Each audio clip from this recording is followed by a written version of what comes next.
Greetings, vinyl community. I'm back to show off the latest records that have accumulated over the last few weeks, starting with the leftovers from Record Store Day. These are the items that I was not able to pick up on the day itself and had to get by mail order. Starting with the Jethro Tull 10-inch single of North Sea Oil. This is a preview of the box set version of the Stormwatch album from 1979 that's going to be coming out this year with a Steven Wilson remix. And this is a Steven Wilson remix of the title song North Sea Oil and also the previously unreleased early version of Dunring Gill, which is quite interesting, has a lyrical variation from the familiar version and a very distinctly different arrangement. The other tracks on here, Warm Sporin, Home, Elegy, and King Henry's Madrigal, are all either songs from the Stormwatch album or, in the case of King Henry's Madrigal, a song that was released as an EP in Britain after the album was released. To show what was going on at the time, here is the British single from 1979 of North Sea Oil. And you notice that the photo on the cover is very close but not the same. I'm thinking perhaps I like this picture better as far as a picture of Ian. I'm guessing it was not used at the time because the background looks kind of strange. The land behind him sort of ends behind his head and looks like you wonder where it went between the left side and the right side. A really nice back cover to that. This has Elegy, David Palmer instrumental, on the B side.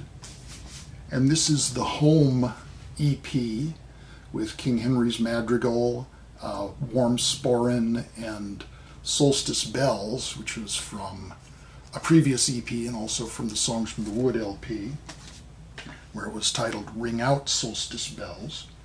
Home was from the album, was also released as a single in the USA and Canada with Warm Sporin, again, the instrumental. Unusually for Jethro Tull, who didn't put out a lot of instrumentals. Both of the instrumentals from that album were appearing on these various singles, and they both appear on this German single. Again, a photo from that same session. It's clear from this that Ian was in a boat, as you can see that he's sitting in the bow there. This was released in Germany to promote their March-April 1980 tour, which was very close to the end of the band. They did a few more gigs after these German gigs, and then the 70s edition of the band broke up, and they reassembled with the version that made the A album in 1980. Next Record Store Day item, Pink Floyd, Saucerful of Secrets, mono. A lot of people have shown this. I was really disappointed in the quality control of this. My copy has a lot of scratchiness, visible scratches on side one that cause noise through the first half of Set the Controls for the Heart of the Sun. So I wasn't pleased about that. And the one that I was really thinking was the top of my want list on Record Store Day. I was disappointed that I couldn't get it at the time, but got it now thanks to the good offices of Plaid Room Records. The Spiritual by the Art Ensemble of Chicago. This was from their very fertile stay in Paris, recorded in 1969. Beginning with a Roscoe Mitchell composition called Toro, which is very zany, Tropicalia beat going on with some wacky vocal interjections. And the rest of the side goes into some very abstract realms. Really cool stuff. Side 2 is a bit too much on the zany side, too much goofy vocal stuff going on, mostly kind of unintelligible and overshadowing the music a little bit. And this edition is on red vinyl going right into the Freedom label there.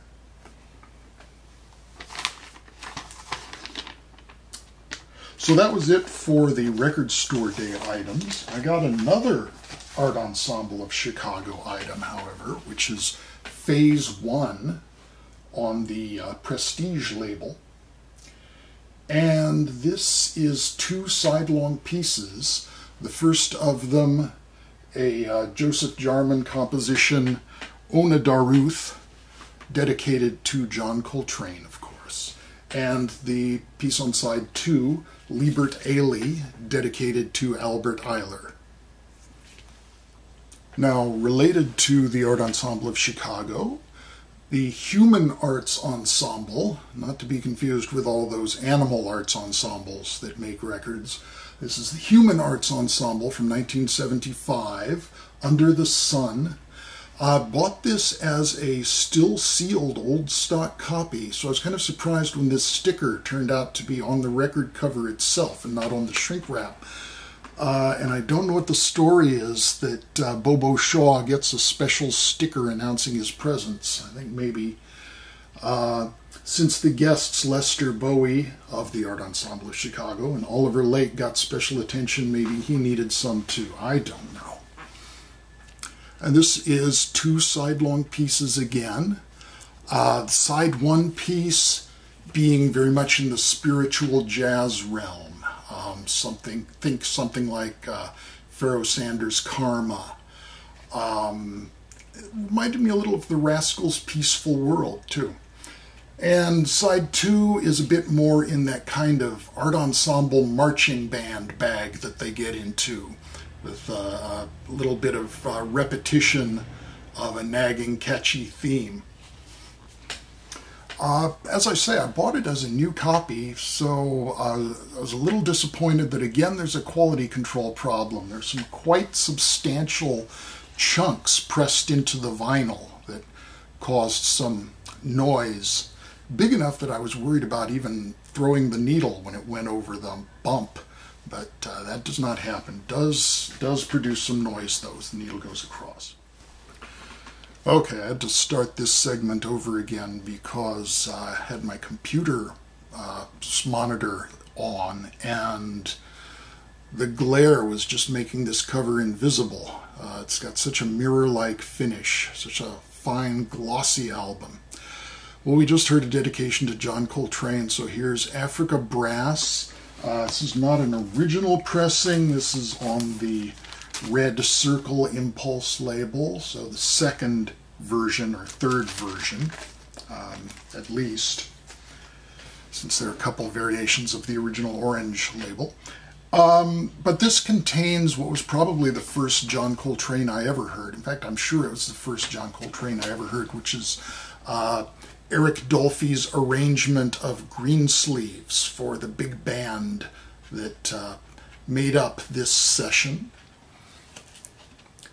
The reason I heard that first was the first John Coltrane I ever heard was a double LP that my father owned, and I'll tell the story of that if I ever get a copy of it for myself. But it began with Greensleeves.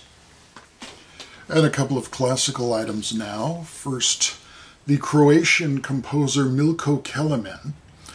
This is 5 compositions for various instrumental and vocal forces.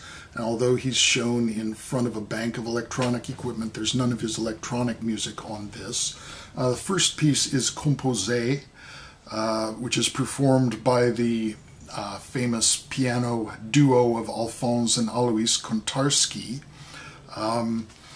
accompanied by orchestra. And this is one of 2 pieces where the liner notes by Kelemen himself use the word absurd in describing his own music. There's a lot of energy to the piece, a lot of percussion that blends in beautifully with the pianos. It's very active, very dense sound in terms of sound events happening, very quick in tempo.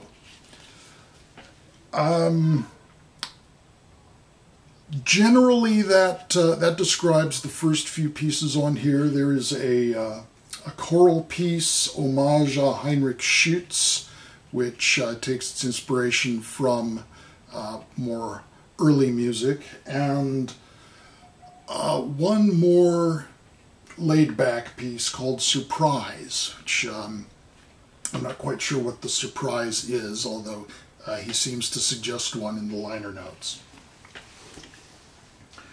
And as ebullient as the music of Kellerman is on that album, music of Morton Feldman is very solemn and restrained. The Viola in My Life and False Relationships in the Extended Ending, both examples of Feldman's music that is very slow, extremely quiet in dynamic range, and very peaceful. And does that look like the guy who would make that music? I always thought he was kind of playing against type. Next up, this is the American edition of Septober Energy by Centipede from 1971. This is a huge band. There are more than enough legs in this band to justify the name Centipede, including various members of King Crimson, Soft Machine. It's all put together by Keith Tippett on piano and his wife Julie Tippett, who does the vocal parts. Robert Wyatt is on here, and the producer is Robert Fripp. This was recorded around the same time as King Crimson's Islands, and the vocalist for that period of King Crimson, Boz Burrell, is on here, as is the original saxophone player from King Crimson, Ian MacDonald, who is now, again, a member of King Crimson, but apparently during these sessions he didn't even talk to Robert Fripp. And since we started touching on the Soft Machine territory, I love this album. This is an old favorite, 1984 by Hugh Hopper, from 1973, actually recorded in 1972. This was recorded around the same time that Soft Machine recorded the Six album. Soft Machine 6 consisted of one live disc and one disc of solo material by the various members. And Hugh Hopper's solo piece was titled 1983, and apparently was recorded at the same studio sessions as this album, which I believe came out earlier than the Soft Machine album. This does feature Soft Machine's John Marshall playing percussion on most of the tracks. It's centered around very abstract, rambling electronic sounds from the bass. There is a strong influence from Terry Riley in the use of looping technology. Hugh Hopper learned that via David Allen, founder of Soft Machine. And that is interspersed with a few short bits of sort of twisted marching band music in a way. There's, again, that kind of interludes of that sort of thing that you would hear. I alluded to hearing that in the Art Ensemble of Chicago's work. So it's the same sort of deal. He actually points out an influence of James Brown on the track Mini Packs. I think that's a very abstracted influence, because it's not something you would hear and say, oh yeah, that's a James Brown funk beat.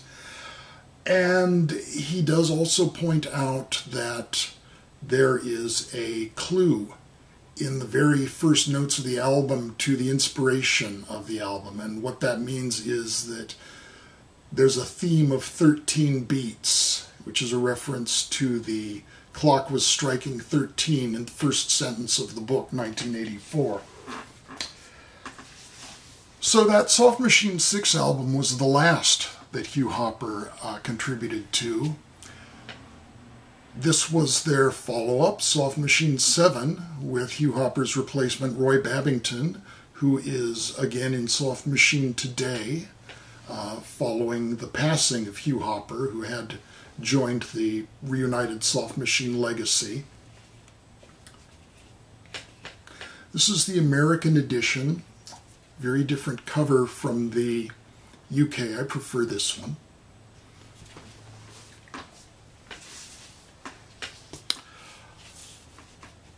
This is an album by LaDonna Smith and Davy Williams. Davy Williams just recently passed. An album of improvisational pieces for LaDonna Smith on viola, voice, and violin, and Davy Williams on his extremely abstract and free guitar, banjo, and mandolin. Love the front cover of that, as I show the back cover. And this is on their own Transmusic label. Okay, and since we're getting into kind of outsider territory, this has been out for a while, but I just picked up this reissue of the second album by Silver Apples, Contact. This was the last album released at the time by Silver Apples. They got in so much trouble after being sponsored by Pan Am for a photo shoot for the cover in the cockpit of one of their planes, and then showing a plane crash on the back cover, that the legal action taken against them basically broke them. So their third album never came out at the time. And this is a nice reissue on the Jackpot label on nice semi-opaque blue vinyl. And if you know Silver Apples, this, you know what to expect. This is all electronics, Simeon's handmade synthesizer, which is basically just an array of oscillators that he controlled with his various body parts, elbows, knees, feet, and punky vocals and Danny Taylor's drumming. You get an inner sleeve with photo of the tape boxes, which is a nice little way of showing that it's not just taken from an already issued CD. Another album that I picked up as a sealed original, which was very pleasant to find. I looked up Incredible String Band. This includes a lot of the material that the Incredible String Band performed at Woodstock, which is strange because Woodstock was in September. Incredible String Band had a new album out, not this album, in November, and then this didn't come out until April of 1970 with the material that they had done. This includes some of their most accessible songs, the very pretty This Moment, and opens with a rousing version of the old British folk song Blackjack Davy, a song that exists in many, many different guises and forms. Bob Dylan's done a version, Steeleye Span has done a version. It's known as Blackjack Davy, or the Raggle-Taggle Gypsies, or the Seven Yellow Gypsies, and so on.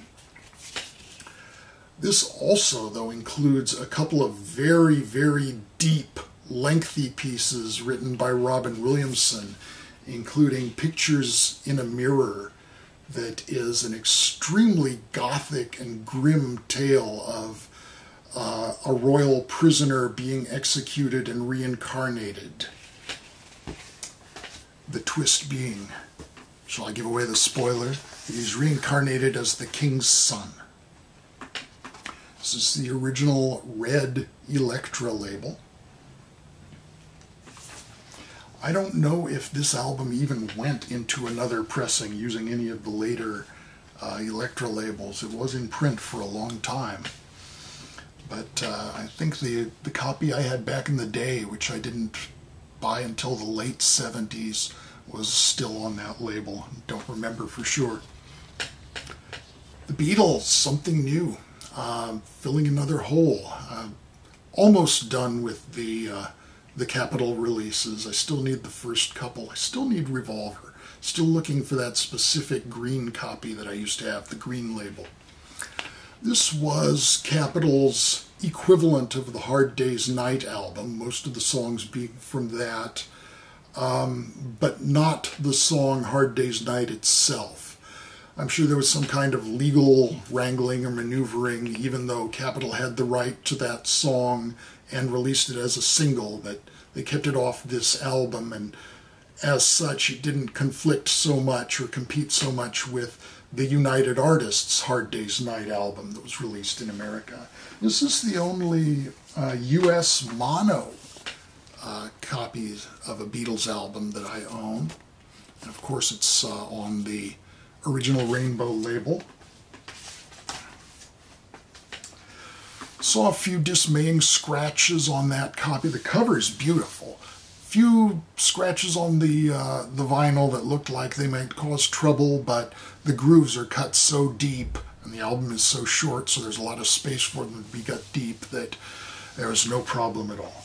Finally, my boss sent me an Amazon gift card. So I used that to purchase a couple of new or current Blue Note reissues. So I got Empyrean Isles by Herbie Hancock, and this is the classic album that includes the famous track Cantaloupe Island, a real jam session staple, and The Egg, an incredible epic performance, amazing composition by Herbie Hancock. He's got Anthony Williams on drums, Freddie Hubbard on cornet, and Ron Carter on bass. And the other one I got was Point of Departure by Andrew Hill.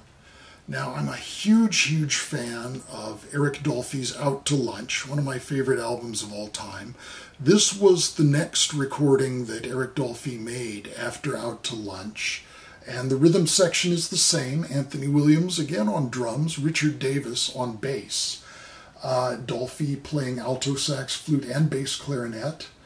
Kenny Dorham on trumpet, Joe Henderson on tenor, and of course the leader of this session is Andrew Hill on piano. Now that does give it a somewhat more standard jazz combo sound, having the piano. One of the things that makes Out to Lunch sound so unique is the use of the vibes as the only chordal instrument. There's no piano in the quintet that made that album. I've seen it pointed out that this album actually is the same band format that Dolphy would find himself afterwards with the touring band that Charles Mingus took to Europe, from which Eric sadly never returned. So that's what I have. Thank you very much for watching. Please leave your comments if you enjoyed seeing this, and we'll talk with you again later on. Thank you, and be well. Bye-bye for now.